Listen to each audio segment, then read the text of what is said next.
नमस्कार, जय Jagannath, Radhe Radhe YouTube channel को आपण मानक स्वागत।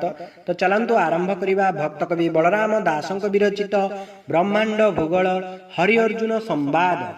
अर्जुन उवाच अर्जुन बेनी कर जोड़ी कृष्ण चरण तले पड़ी नारद मुनि एक दिने गले वासुदेव भुवने पवित्र जले पाद धोई आसने बसाइले नेई पवित्र जल केहू पूर्ण ए वाक्य कह भगवान।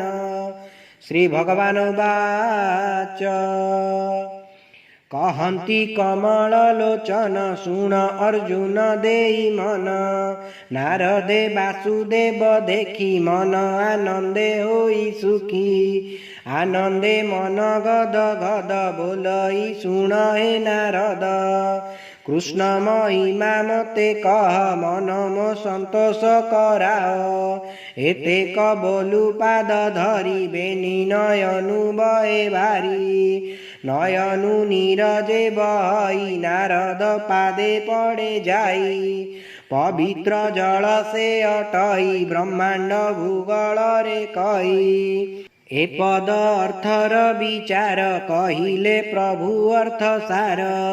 श्री भगवान वाच चैतन्य वासुदेव कही तार भवन ज्योति होई नारद मन हे अर्जुन पवित्र जल रज जान मन रूप पवन खसई पवित्र जल रे पढ़ई हेमंते अर्थर संदेश भणिले बलराम दास।